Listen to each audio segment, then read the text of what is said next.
The opinions expressed in the following program are not necessarily those of Eastlink TV, its sponsors, or partners. Hi there, I'm Gloria McCluskey. Welcome to Destination Dartmouth. My destination today is Quaker House on Ochterlony Street.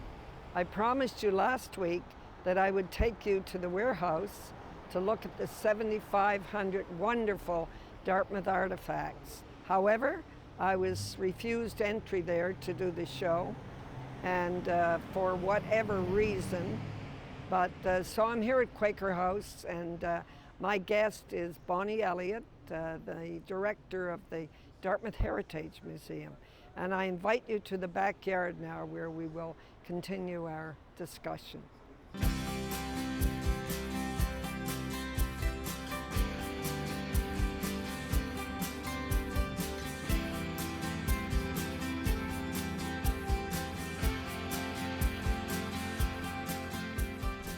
Hi Bonnie, thank you for being here. We're here at Quaker House on Ochterlony Street, and I'm with Bonnie Elliott, the director of the Dartmouth Heritage Museum. And thanks for being here, Bonnie. Hey, you're welcome. And we're visiting this great old Quaker house this morning. That's a lot of residents don't even know that this property exists. Yeah. It's here on Ochterlony Street. And how old is it, Bonnie? Well, we think around 1785 it was built. And when you look at the floors and everything, you can tell it's a very old house. That's right. So let's talk a bit about it. Who built it? Well, William Ray and his family came here, and we think he built it in 1785. And he was a group of about 27 families from Nantucket who came here for the whaling industry. Yeah, they were the whalers. Yeah. The Nantucket whalers. That's right. Yeah. That's right. And he moved here with his family. Yes. And how long did he live in this house? We lived here for about 6 years and then moved back to Nantucket. But he arrived with 3 children, and he was a cooper by trade. Oh, was he? Yeah. So he not only caught the whales, he made the barrels. He made the barrels so that the oil could be stored in the barrels and then sold. And it was a very lucrative business in those days. And whale oil was the oil that you burned for your lamps. And how about stoves? No, just lamps and for any type of lighting. And so Lanterns. It was very important. Prior to kerosene, another great Nova Scotian invention, whale oil was the oil to use. So was he whaling any other place before he came here? I read something about he came here to escape tariffs. That's right. So the Nantucket whalers were renowned as for conducting very lucrative whaling industry in Nantucket prior to the Revolution. And then after the Revolution, the British put a tariff on whale oil. So they came to Nova Scotia, which was under British North America, so they escaped the tariffs that way.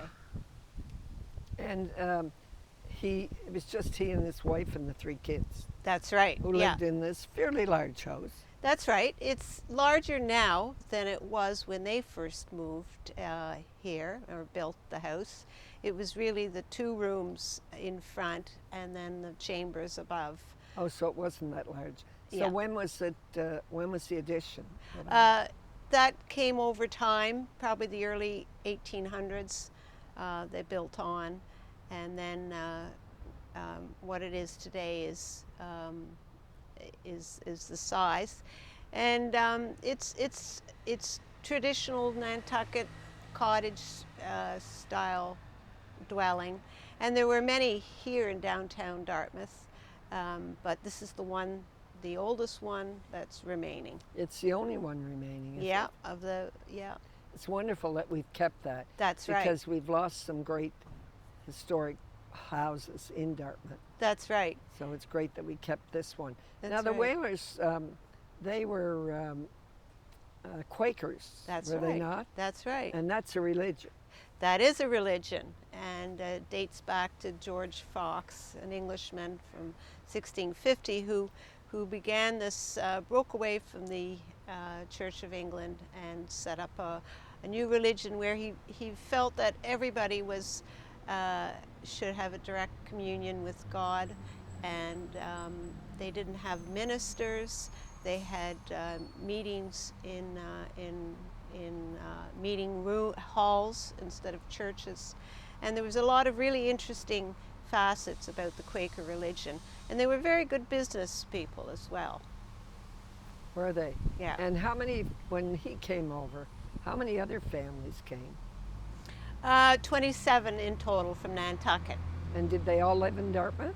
Yes, they did. Yeah, so it was a nice little enclave here, and they had a meeting house here, which is where the current post office on Queen Street is located.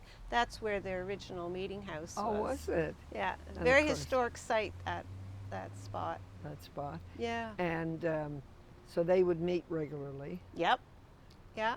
And they lived here. They had, when the men were away, of course, the women really ran things, and Well, they women raised, can do that. That's right, as you know. They were, they kept the garden and looked after business affairs. They have animals? Probably. I'm sure they had some small animals. Did they dress in particular costume? Did Well, they we dress don't different know than- a lot about the Quaker dress here. We have some shoes that were stored in the wall, or left in the wall, concealed in the wall. But the idea was that generally that Quakers chose a plain way of dress, and they were encouraged to stay away from fashion. To what degree they did that is hard to say. But yeah, very interesting. And they were also very literate people. Were they? Yes, and they had a very high literate race, percentage of their population was literate, because they had to keep their own records, and they No revenue schooled their Canada children. in those days. So. Yeah, they schooled their children, and one of the reasons why women were good businesswomen was that they kept all the accounts. Did they really? Yeah, very interesting. Yeah. And who lived here after he moved? I've forgotten the family's name, but Wasn't a Quaker family though. no, it was, I think, Green, so he went back to Nantucket, but generally the Quakers weren't here that long. They were encouraged to go to Milford, England, UK, and set up their whaling industry there. So they were enticed away, and yeah. Well, that's quite the story. It is quite the yeah, story. it's quite the story, and we're going inside the house That's right. after and look at the whaling room and some of the other rooms. Yes, yeah. And so it's all very interesting. I've really not heard the full story myself before. I've been in the Quaker House, Yeah. but never really heard the full story. It's online, you can read about it, but I'm sure that people, a lot of Dartmouth residents would like to come here and look at this great house. That's right, yeah. So we'll take a break now, and then we'll come back and I'll talk to, there are two guides here. That's Who right. will take me through different rooms, Yes. and we'll discuss that. That's right. So They'll show thank you. you. You're welcome, Thank Gloria. you, Thank you Bonnie, so for much for being coming here. today. Thank you. All right. We'll be back shortly, and we'll be talking again with Destination Dartmouth.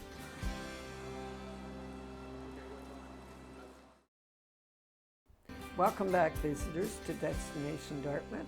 I've moved inside Quaker House now, and I'm here in the whaling room. And my guest is Courtney Mrazek. Yes. And what's your title, Courtney? Chief Heritage Interpreter, actually. Yeah. So you can tell me anything I want to know about this whaling industry. Okay, excellent. And we're here in the whaling room, which was once the blacksmith room. But it's called the whaling because you have all of the pictures and everything on the wall. And beside me here is the skull of a whale. Yes. And what kind of a whale was this? It's actually a pilot whale. A pilot whale. Yeah, so if you can look at that skull, that's half the size of what the Quakers actually primarily hunted. So let's talk about whaling. Okay. The whalers caught all of the whales in the Atlantic, and then they had to move to the Pacific. Right, so the golden age of whaling was actually the mid-1600s to the late. So this house was built in 1786. That means that this is the end of the golden age of whaling, and they had to go further to hunt the whales. So William Ray, who built this house, he went on the voyages, and he actually had to go to the Pacific. So let's talk a bit about whaling, how they did that. Right. So as soon as... And why they did it. Okay. So as soon as they got to the Pacific, if you can see this illustration, they went on boats this size, so 60 to 80 feet long, and they were retired man-of-war vessels. So Nova Scotia at the time was a British colony, so they were primarily British man-of-war ships. But you would be on the ship until you could find the whales. Now usually that'd be a couple of weeks in the Pacific. When you did, you would go out into this little boat. It's actually called a whaling boat. So much, much smaller than the ship. It was about 10 to 15 feet And long. that's where they would catch the whale? That's what you did most of the work in, yes. So there were 8 men rowing it. The captain would be at the back of the boat, and the harpoonist would be at the front. So behind me, we actually have the tip of the harpoon. So you can see that it's fairly small. Now this harpoonist would be at the front of the ship, and it would be rocky in the Pacific Ocean. So actually just throwing the harpoon and hitting the whale was very difficult. But once it did happen, which again was really hard, one of 3 things could happen. And this is the crux of the process of whaling at this time. So the first thing is that the whale would attack you in self-defense.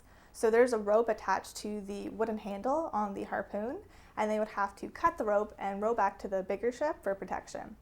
So that didn't result in anything for the whalers, but kind of a little heart attack. The second thing that could happen was that the whale would dive to try and get away from you. So you'd also have to cut the rope unless you wanted to hang out with Davy Jones prematurely, and then get also back to the ship.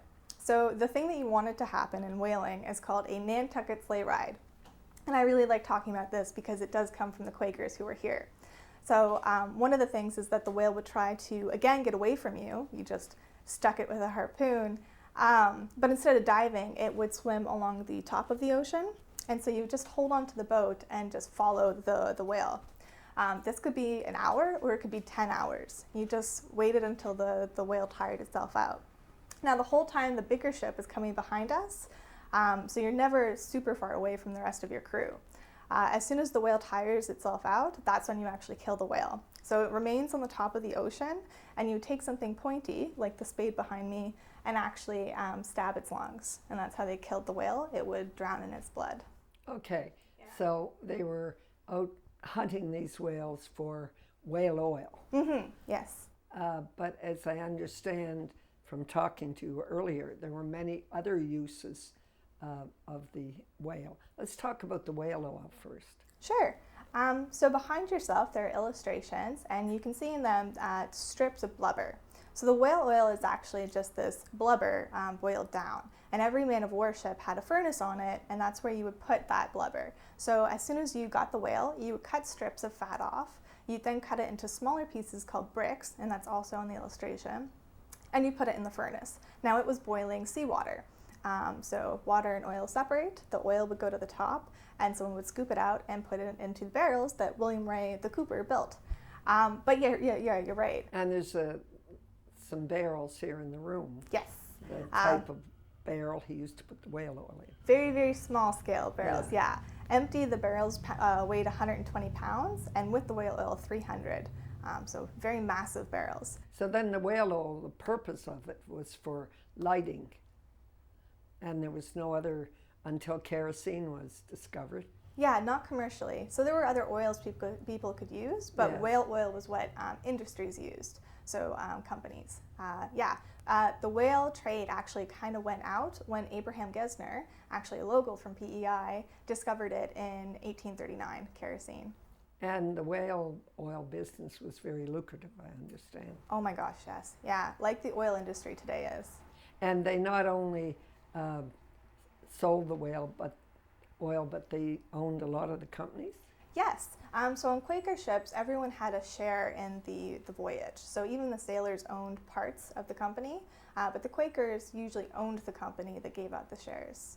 So we've talked about, we have an eye of a whale here. Yes, we do. So do you want to lift that up and show us that whale eye? Sure. So we call him Blinky. And what kind of a whale was that? It's a sei whale eye. And it was donated to the museum, the Dartmouth Heritage Museum, soon after we opened up in the 1980s, the start of it, this house. So the story behind it is actually in the 80s, Canada still processed some whales. It wasn't totally legal then, it is now. And we can only catch them in fishing nets now. Right, Japan Kill can them still that way. Japan can still commercially hunt them, and some indigenous tribes and communities can still do it for sustenance, but not for sailing. Or sorry, selling. Sailing's on my mind. Yeah. But yeah, the story is that there was a couple in Dartmouth whose son worked in BC at this whale processing plant, and one Christmas he gave them a memento, and they didn't really want it, so they donated it. And it's preserved in? I actually forget. It's not formaldehyde. It's not whale oil. No. Well, there were so many other uses, and unfortunately we're running out of time, but there were so many other uses from the whale. Yeah, whale oil was the most lucrative, but baleen, and that's behind me in this case, yes, came from the mouth. So not all whales have teeth. Some of them have baleen, which is a filtration system. But when you work it down, it's actually very chemically similar to plastic.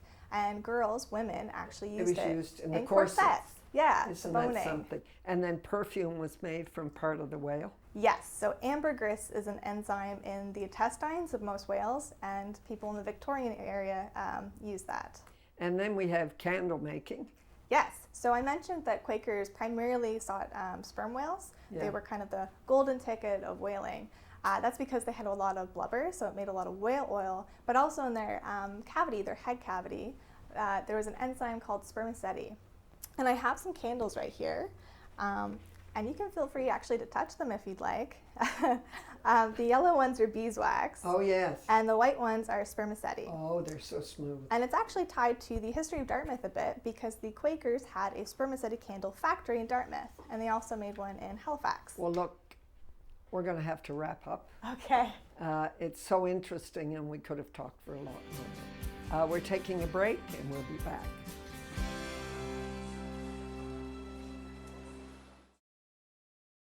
Welcome back to Destination Dartmouth. I'm here in the kitchen, and I'm with Alison Duffy, who's a heritage interpreter. Welcome, Alison. Hi. You're going to tell us all about everything we can see here, what happened. This was a kitchen where they did their cooking, their baking. I see a large bread pan in front of me, and right in front of you is a churn, and that's for making butter. Yes. And I understand you told me that the land here at Quaker House stretched much further back up into the common area where they raised animals. Yes. And obviously they had cattle or they couldn't churn butter. Right. So I churn butter. It takes a little while, but it's interesting to watch and until the butter comes along. You notice there's all kinds of hanging up plants drying for spices. Yes, they hung herbs to dry from their garden. What it is, yeah, and behind you there's a big fireplace type of where they did their cooking, all of their cooking. So let's talk about some of the things on the table here. Now, what is this? So that would have been to, grind up any herbs that you were... They used garlic back then? I'm not entirely sure if they used garlic. Whatever was here in Dartmouth that they were able to grow would have been what they were able to use. I find it interesting when I look at the tongs for the sugar, the size of the tongs. Can you imagine having a nice dinner and having those tongs on the table? Yes, they were actually used to cut any pieces of sugar off of the sugar cone in front of us. Oh, I see. Yeah, so that's what that was. And the little the little one over here? So that's a butter stamp. So if you pick it up, you can see a pattern on the inside. Oh, yeah. So Quakers would have sold their butter at markets to make a little bit extra money, and they would have stamped their butter so that people who bought it knew what family it came from. Knew what family. Each family had a different stamp. Yes. Isn't that interesting? And over here, this has to do with butter again? That also has to do with butter. So when you were finished churning, you would use those butter flippers and you would squeeze the whey out of the butter with those. And then you would pat it. And then you would stamp it. And stamp it and wrap it for sale. Now they would sell it to people here in Dartmouth? Yes, they would sell it at the markets. At the markets. Oh yes. And we see all kinds of big containers. I guess while they didn't drink alcohol, they used to make alcohol? Yes, and they sold it. It was part of their religion not to drink, but they were able not to sell it. Yeah. They didn't drink it, but they could sell it. Yes. And they probably had it in these big jugs that we see around here. Yeah. And there are a lot of big pots that they would hang in the fireplace and cook stews or whatever that way. Yeah. And the lighting, as we can see on the mantle behind you, there are candles that were made from the blubber or the fat. They were made from spermaceti, so it's an Yeah. oil in the head of the sperm whale. Yes. Or it could have been made from beeswax. Right. I think those are made from the oil in the head of the whale. Yeah. Yeah. And what else do we have in here, Allison? We have some vegetables. They would have grown their own food, and they actually would have also dyed their own clothing. Did they? Yes. And of course, upstairs, we see the spinning wheels where they made their own, they spun the wool and made their own material up there. Yes. And that's very interesting. So they must have had sheep.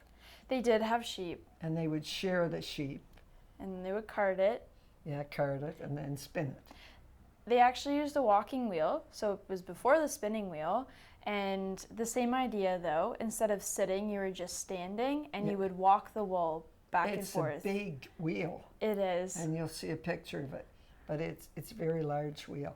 Now we talked about this being the summer kitchen. Yes. So usually if you have a summer kitchen, it's one that is not heated.